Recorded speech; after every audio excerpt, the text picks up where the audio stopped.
You've probably heard the term flexible or flex play before, and if you ask most TFT players, this is the best way to play TFT and the best way to climb, but what I've seen, a lot of people misunderstand what flex play is. Well, let's change all that today. Hello Tactician, I'm Professor Blepp, here to teach you to be a better gamer, and today's topic is one of the most complex in TFT, how to actually play flex. I'll be giving a masterclass from what I've learned, as this is one of the fundamentals that really helped me climb from high emerald into diamond and ultimately on the way to masters. And set 16 lore and legends has been designed with flex play in mind, so there's no better time to learn. Now, a common complaint I'll see is how can this set be flexible when every in-game board is just the same 5-cost suit? There's no flex play here at all. But this actually reveals the biggest misunderstanding of what flex play actually is. That's because most players think it's all about what comps you play on your final board. The more variety of comps you play, the more flexible your playstyle and the set must be. Wrong! What matters most about flex play is what you're doing in those early stages 1 through 4, not what you end up with in stages 5 and 6 by the end of the game. It's all about the journey, not the destination. In fact, it's very likely you may end up with the same board several games in a row, but in each game you were playing flex.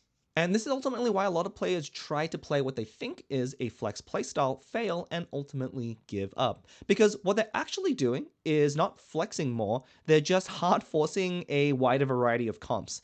And instead of playing the same 1 or 2 S tier comps that they were playing before, now they're dipping lower into the A and B tier comps. So on average, they're actually playing worse boards than before. So why even bother learning all of this when you can just force those S tier comps all the time? Well, here's another misconception that players have about tier lists all the time. Those S tier comps that you see at the top, they're not invincible. The only reason they're there is they're more reliable to put together a strong board than the ones lower down. But those quote-unquote worse comps can beat those S tier comps if you play them from a good spot. And conversely, if you try and force those S tier comps from a bad spot, you've probably experienced this before, but they're not going to work. So hopefully by mastering flex play, you'll be able to play a wider variety of comps from the right spot and start outplacing those that only know 1 or 2 comps in the meta.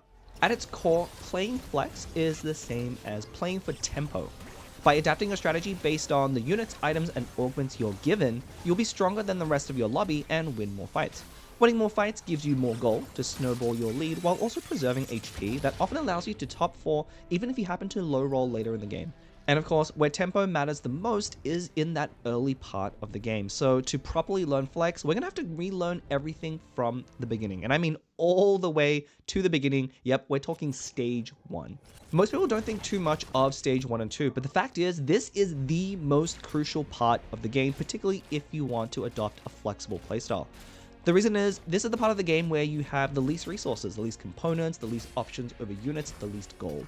And so managing them efficiently gets even more important. Now, if you're just focused on econ, you probably glaze over these early stages, just trying to make 10, buying whatever units you want, and go on autopilot. So this might come as a surprise. What are you actually looking for here? Well, the first thing to focus on are your units, and you should follow these simple guidelines. Rule number 1, hold on to all your 1-cost, upgraded units, and pairs. The early game is all about 1-costs because these are the ones most likely to appear in your early shops and be upgraded to 2-star. Holding to 2 and 3-cost pairs this early is often a mistake. Not only are you way less likely to find those upgrades, but they also cost a lot more just to hold on your bench and to play on your board, making you miss interest intervals. In order to truly master flex, you're gonna have to leave your wishful thinking at the door and play for those more reliable 1-costs, even though those 2 and 3-costs are so tempting. A lot of the time, it's correct to sell those units in order to buy up more 1-costs for your shop, unless there's a very specific strategy in mind that you want to use them for, but very much the exception.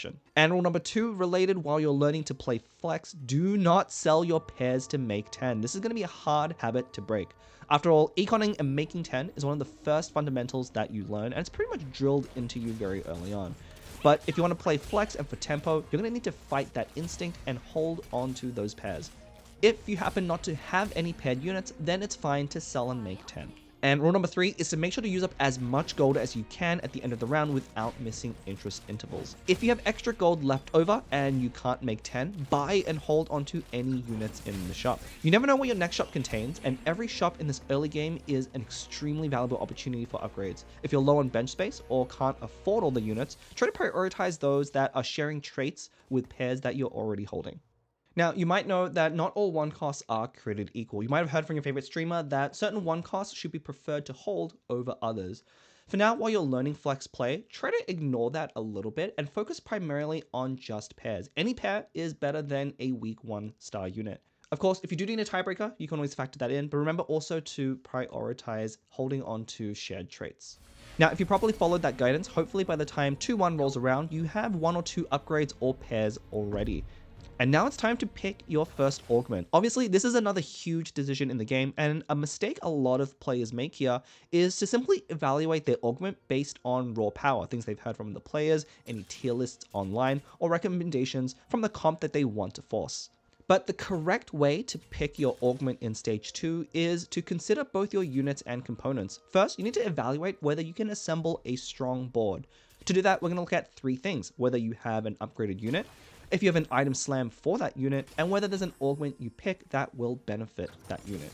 If all 3 of those things align, this is actually a great opportunity to take a combat or item augment to try and win streak all of stage 2. You have a really strong position. But it's easy to make the mistake of thinking you have a strong board with only some of these. For example, you might have an item slam, but it's for an unupgraded unit, or you have a 2-star 2 or even 3 cost, but have no items that you want to slam for that unit.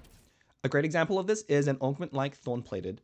Most players know by now that this is a really powerful augment, especially in stage 2. It can often give you a 5 streak, but that's conditional based on having both an upgraded tank and usually a second tank item to slam as well. If you miss one of those 2 conditions, you might have found that you clicked this augment and were failing to actually streak in stage 2.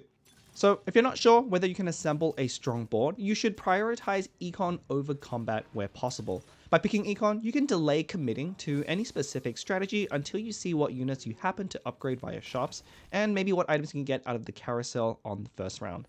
Okay, so hopefully by now we've picked a good augment, but we're not actually done yet on 2-1. There is one more crucial and often overlooked decision to make, which is whether to level to 4. If you've been following leveling guides, you probably always level to 4 as a reflex. This is a good thing to default to, but there's a lot more nuance to this than you think. Before you level, check your board for how many upgrades and pairs you have. If you already have some upgrades and not really holding onto any pairs, then this is a good time to level, perhaps even slam an item and try to win some fights. But if you have a lot of 1-cost pairs, particularly without upgrades, you should avoid leveling.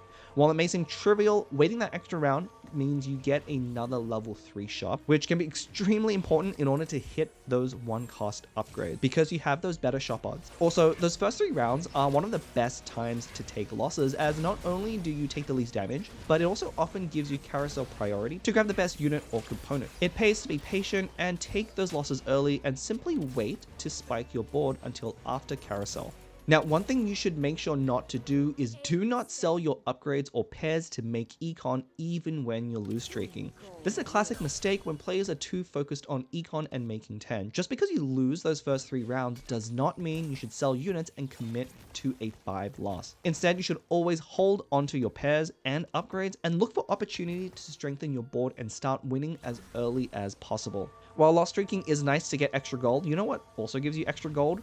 Winning. Plus, you save HP.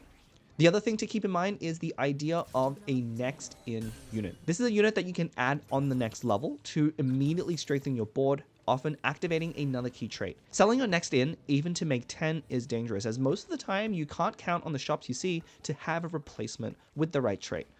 As you can see, one of the common themes here of learning to play flex is you may first need to unlearn some of those greedy econ strategies you relied on in the early game to get you to 50 gold. Instead, if you play flex properly, a lot of your income just simply comes from winning more fights in stages 2 and 3.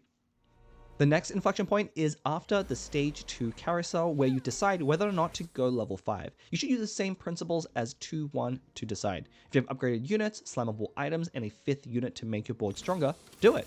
Keep in mind, even if you didn't level on 2-1, you should consider even leveling twice here to go 5 if you think you can put together a strong board. But if you still haven't managed to hit upgrades until now, which can happen in some games, or you don't have a good next in, then you should hold off leveling, focus on econ, and maybe continue loss streaking and wait until stage 3. Alright, we've talked a lot about econ and gold. Let's go back and talk about item slams. Typically, most games you'll open with 3 components. One mistake players who are forcing comps often will do is they'll instantly slam their item for their favorite recommended comp, like a Rage Blade. This means they might make AP items when they only have AD units, or they might make late game items as well, like Gunblade, instead of a more valuable early game item. The proper way to play flexibly is to make item slams that work for your upgraded units and not worry about what is BIS on the final board.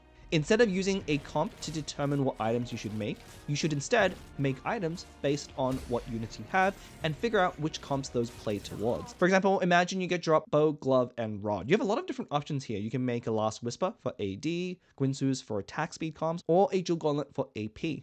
To truly play flex, what item you slam here should be determined by what units you have upgraded, not by whatever comp is the best in the meta. And on that note, you should only slam these items if you have unit upgrades. Another common mistake is to just aggressively slam items trying to preserve HP even without any unit upgrades. Even if you're making an item, giving it to a 1-star 1 cost is pretty unlikely to make a difference in a fight, particularly against someone else's upgraded units. So just because you're playing flexibly or for tempo doesn't mean you need to immediately slam something. It may be best just to hold onto the components, take those early losses if your board is weak, and then use what you get on carousel to dictate your items. For example, let's go back to those 3 components earlier. What if you find a 3-cost AP unit on the carousel with a TI? Now you can confidently slam a Void Staff Jewel Gauntlet and probably streak the rest of stage 2 and set yourself up with stage 3. Or if there's an AD user with a sword, well, why not try Infinity Edge and Rage Blade, or even Last Whisper and Gunblade? By playing flexibly, you actually open up a lot of options as long as you're willing to take what you get. The key here is to play around your upgrades, not what is BIS.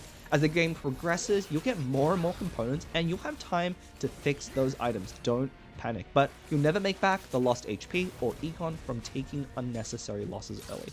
As you can see, there's quite a lot to those early stages, so let's recap. In stage 1, make sure to hold on and prioritize 1-cost units and pairs. On 2-1, try to pick an augment that is tailored to your board. If you have an upgraded unit with an item slam, then consider combat and item augments, but otherwise prefer econ augments wherever possible. Next, decide if you're leveling to 4 based on how many 1-cost pairs you're holding onto, how many upgrades you have, and whether or not you have a 4th unit that can go in. After carousel, think about whether you should level to 5 based on those same conditions. Now, what happens after that? In the PvE round, you get drop more components, and then we move into stage 3. Now, because of how complex this topic is, we're not going to cover stage 3 now. We're going to do that in the next video along with stage 4. But for now, you can start practicing these principles already in your games, even without those additional lessons. I promise you, by following these principles, you'll have a much stronger early game. You'll find yourself streaking a lot more often, be at higher HP, and top 4 a little bit more. But I'll add a little condition. If you start changing your playstyle right away, you might start losing a little bit more than before. That's because it's going to take time to build up these habits and break some of those old ones. Now, I promise you, given some time, eventually the learning will kick in and you'll slowly start to see your LP increase more consistently than before. But you might have to tank a little bit of an early LP hit in order to get there. I know I did. Thinking about my own progression from gold to diamond and masters, and also coaching players at that level, one of the biggest gaps between those players is how they approach stage 2. It's a stage that's often overlooked by lower players as all they're focused on is getting to 50 and then hitting level 8. But there's a lot of important decisions, as you've seen from this video, that you need to consider in order to play flex well. Hopefully you've gotten something out of this, and if you enjoyed this video, make sure to drop a comment and a like below, and make sure to subscribe so you know when part 2 goes up and we cover the rest of stages 3 and 4. That's gonna be all from me today, so good luck on your journey to mastering flex play, and until next time, class dismissed.